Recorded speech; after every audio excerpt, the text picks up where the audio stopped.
For the past few years, Ricky Gervais, Stephen Merchant, and Karl Pilkington have been meeting regularly for a series of pointless conversations. This is one of them. Testing. Is that all right? Hello and welcome to the Ricky Gervais Show with me, Ricky Gervais, Stephen Merchant. Hello. And the little round-headed buffoon that is Karl Pilkington. All right.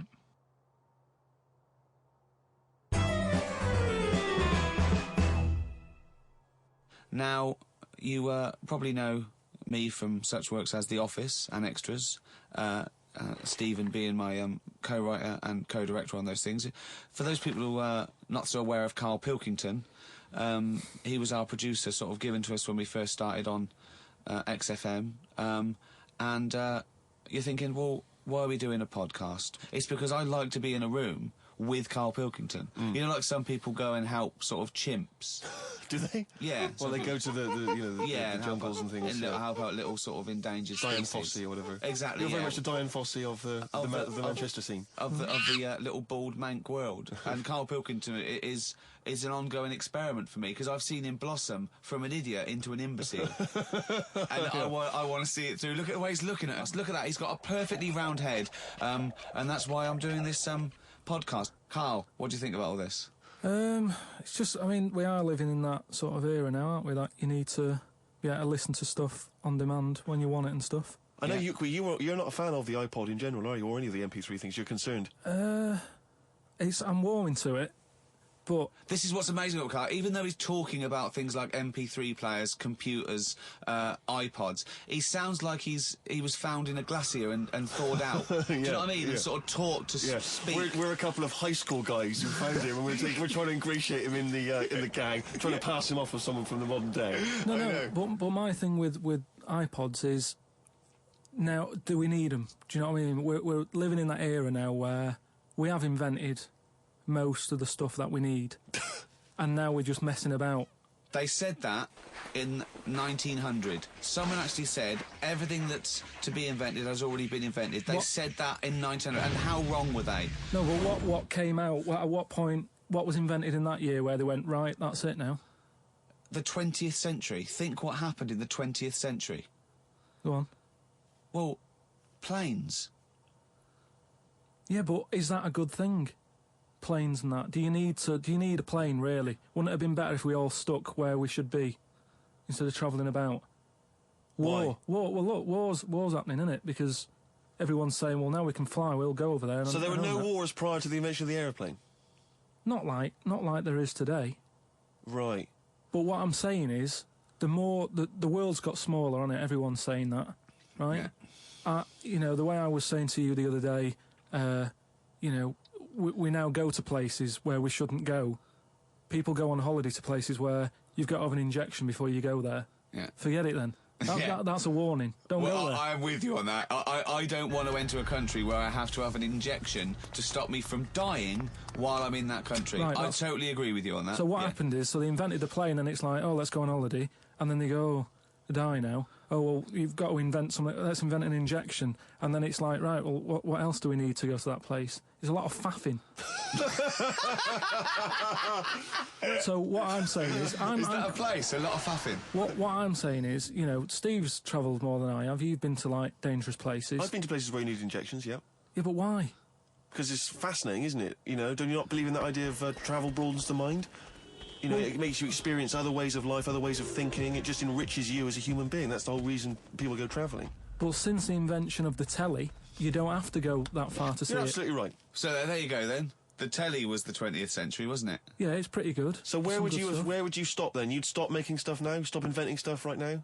If we're going to invent something, right, forget, like, the traditional way of people having kids, right? The way they, you know, have it away in that. You have a little What do you mean? What do you mean? No, you know, like the way that, you know, we have kids and stuff. If it'd be good if what happened was to control it is if man and woman, right, they're born and that, they enjoy their life, they learn a lot, they live to be about 78, I think, by that point. So specific. Yeah, 78, No, yeah. but by 78, I reckon you've sort of got to that point where you go, do you know what? I've done everything I'm going to do. If you haven't bungee jumped by the time you're 78, you're not going to do it. You know what I mean? So it's kind of like... Your hips come off. You've done it all now. Yeah. And then you die, right? So, say if everyone had that, they lived to be 78. But then, just as you die, you have a little baby inside you. And as you die, your life carries on. Sorry. How is this happening? Sorry, are you mental? No, but don't you think... I mean, what? I've never heard such drivel. You're saying that, but if Newton said it, you'd go, interesting. That's what annoys me. The point is, Karl, he never would. No, He'd never say it, that's the point. If you never say it, I don't understand what you're talking about there. What, how was it? How is there a little baby in a 78-year-old? No, what I'm saying is it's like an apple, where the apple grows and it's got its little baby pips in it, and the apple goes and the seeds are planted and a new one's born. But that's what happens. But that is what reproduction is. Yeah, but I'm saying babies aren't being born left, right and centre.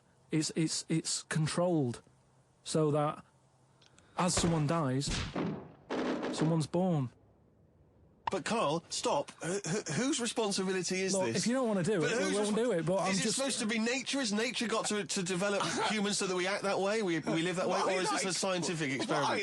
He said to you then, he said, look, if you don't want to do it, we don't need to do it. Like, if you were up for it, we'll sort it out. We can do that. We'll have a whip round so we can do the research. I just think, at the end of the day, we've got to do something. And is anyone keeping an eye on this and looking at what we can do next to control the population thing? It does my head in that I've got to live in London for work and what have you, and there's loads of people here, and, you know, forget going out on a Saturday night, it's too busy, and you can't move, and they keep... I mean, what annoys me about London So is... your solution is that 78-year-old women have little babies inside them, and as they slip away into death, the little babies... And how is that baby then raised? Who looks after the baby? Because it's a pretty good system, having a baby while you're young enough to look after that baby and make sure it lives to, reproductive age itself. I mean, that system's been working for years. Nature's sort of sorted it out. Natural selection and evolution sort of makes that a good model. But wait a minute, nature. Pop that on hold, because Karl Pilkington's got an idea. Yeah. That's what it was, just an idea. Yeah, well, it was nonsense. But thank you for it. The worst. Yeah. I mean, it was the ramblings of someone you'd find by themselves in a hospital eating flies. This is the sort of thing you find when, if they find maybe a pamphlet or a booklet written by a psychopath. You know, someone, just before they went on a rampage and then turned the gun on themselves, they go through their possessions and they find a book and it's got weird drawings, women with knives in their face, and this kind of garbage. In fact, I saw a similar sort of theory written out on a wall, but it was written in shit. Exactly. Yeah. No, all I'm saying is, I think it's, you know, when people die normally, everyone's fed up about it, aren't they, and a bit down. But if when you pass away, you go, oh, we're going to miss Gladys or whatever, but then there's this new life brought in, it's almost like a bad news, good But news. you're talking about it like someone could pick this idea up and run with it. Like you've given them enough information to do it. How is this possible? Where does she get the baby from? Why does it grow? Why grow it in Gladys's belly? Why not have it in a drawer? But what I'm saying ready to go, just add water. I mean... Who looks after son of Gladys? There is no theory here. There's no... It's the ramblings of a madman. What I'm saying is, though, the body's always changing, innit? From caveman to now, or whatever. In some changing. cases. And they're always finding out more and more. Like I read the other day about how they're saying, do you know, like they say, people have 6 senses. Yeah. There's loads more than that. Right, and there's this one... I say, show me that you've got one. No, right, and there's this one that's knocking about. Go on. That, what it is, say if I'm in a pub, right, and I'm just doing a crossword or whatever. Unlikely, but go on. And there's some woman who's walked in, right, and she's staring at me. Yeah. I know she's looking at me, and I look up and I look round, she's looking at me.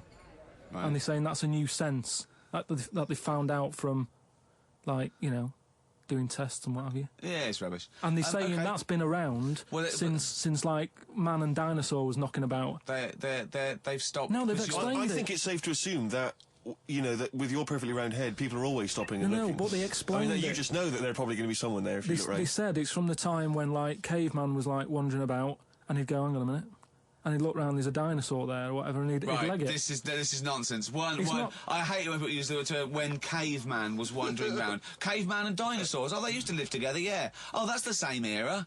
Yeah. What have you been watching? Raquel Welch. What do you mean? Well, what do you mean caveman wandering, knocking around with a dinosaur? You know the Flintstones is only partly based on fact. Dinosaurs and man did not coexist. The dinosaurs had long gone before man arrived. Extinct. Kaput. You don't believe us? What, you don't believe because you've seen... Because you saw that film where they took pictures of lizards and magnified them and put them next to men in films so they looked like they were fighting. Yeah.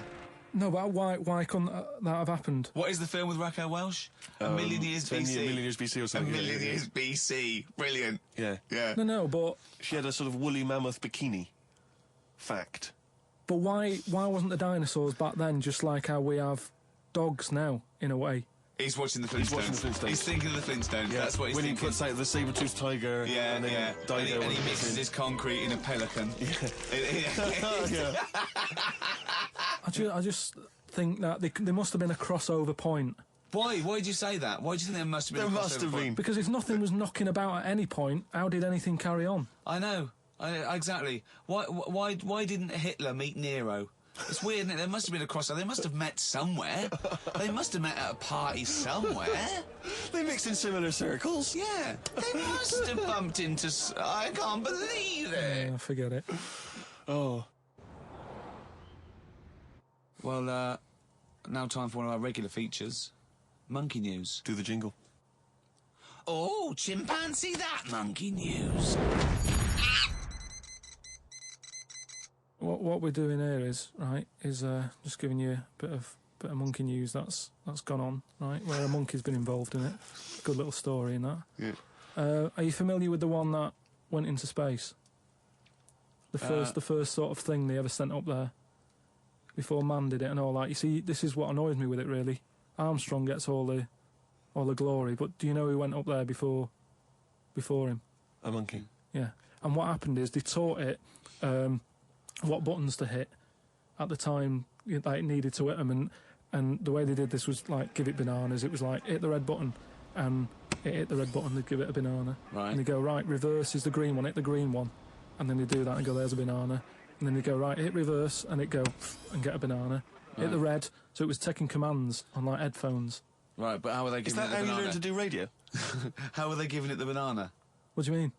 No, this is before it went. You wouldn't just go and put a monkey in it and go, there you go, get on with it. They'd sort of put him in one of them capsules that you get. Yeah. And they were on headphones. I don't believe this happened. Well, I'm telling you the story now. So the monkey I don't think they trained it to do anything. I think they sent it up there and he put electrodes coming out of it to see what it wasn't any of that. They did a thing like they do. Like they can with animals. If you give something, like a treat, you can teach it how to do it. It's just like a dog, isn't it? It's called Pavlovian conditioning.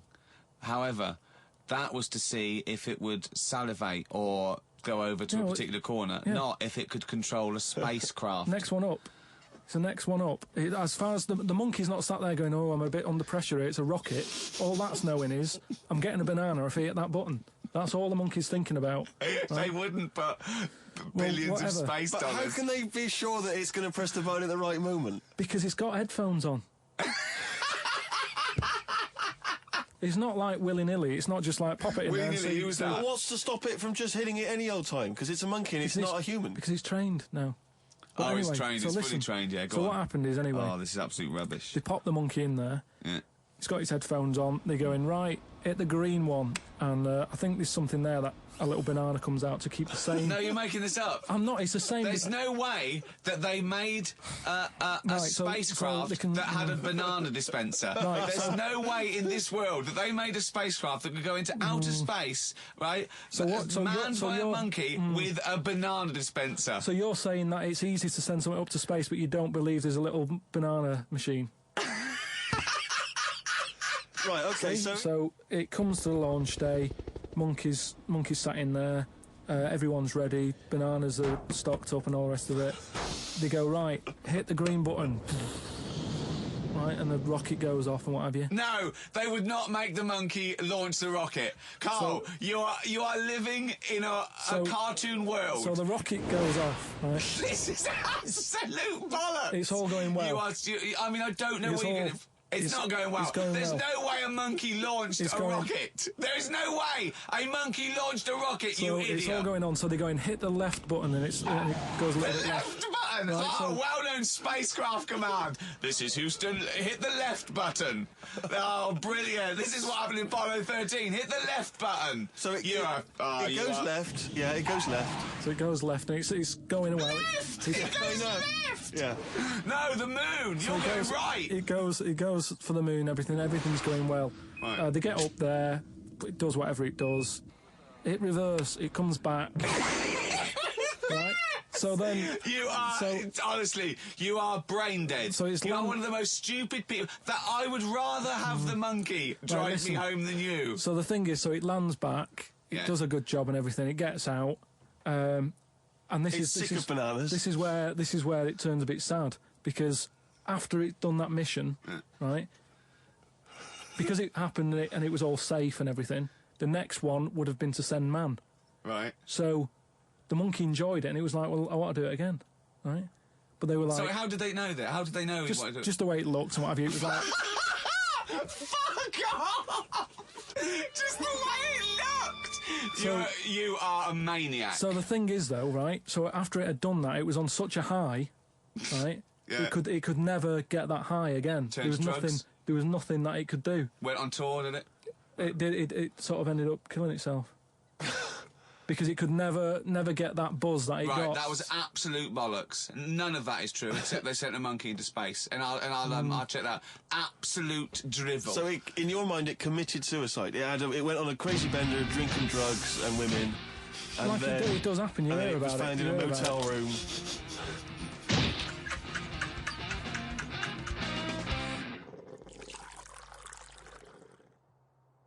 I met Derek Acora the other week. Oh yeah. Right. Now, who's he? Which one's he? He's is he a medium? He can contact the dead. Is that right? He just chats to him and that, passes messages on. Nice of him. So I said, "Oh, tell us something a bit weird and that." So he said, "What do you want to know?" I said, "Just something weird." So he goes, "All right then." He said, "Here's one for you, right?"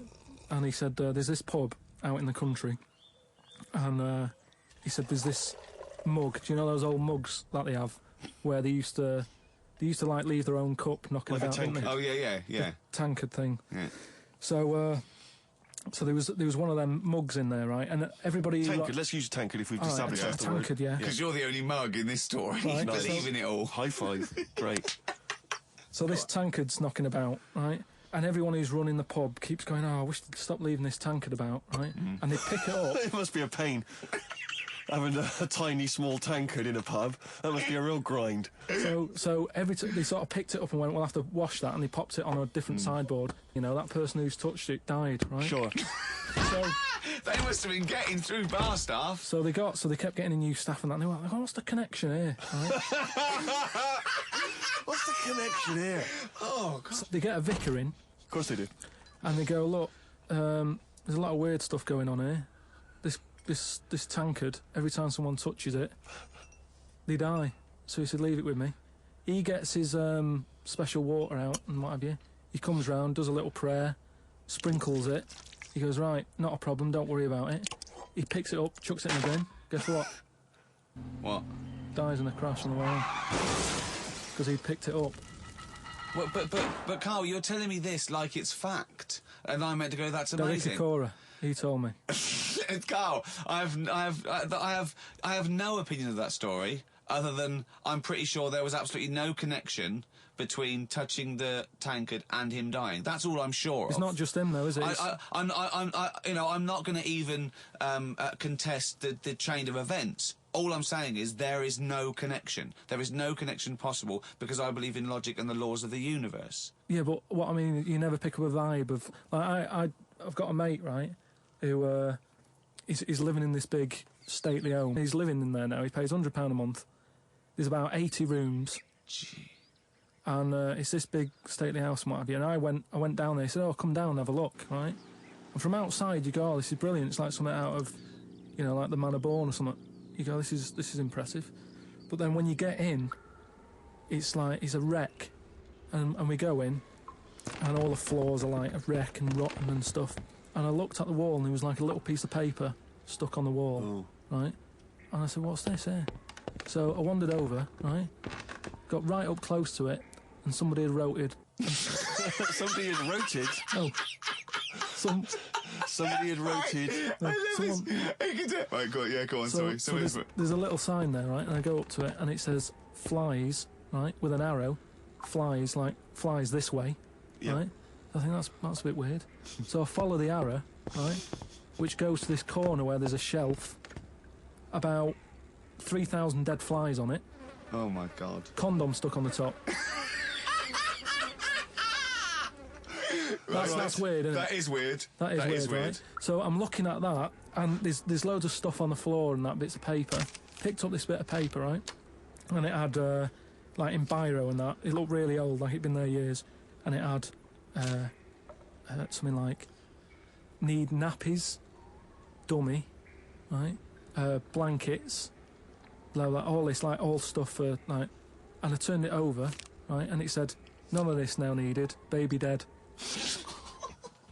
Right. Now that's weird, isn't it? Now that's what I'm talking about when you get a bad vibe. You go, that's who's been in here. It's bad vibe. It's just based on the fact that... Your mate's in charge. Yeah, that's terrifying. I mean, yeah, so it's like saying, are we scared of the dark? Yes, I understand why people are scared of the dark. I'm a little bit scared of the dark. You're walking along. Because you don't know what's in it. Yeah, you don't know what's in the darkness. That's why people get nervous. It doesn't mean you have to make the leap then that you've got some paranormal sense. Oh, my God, I'm Karl Pilkington, and hang on. Just like Derek Acora, I have sensed something strange and evil in this room. Wait a minute. There's some flies in a condom. I was right all along. That is weird. Flies in a Johnny equals badness. the flies in the condom was weird. It's now. weird. I don't know. But the note. Yeah. I just think of his face when he saw that, reading it by torchlight. You must have been terrified. It's a bit odd, isn't it?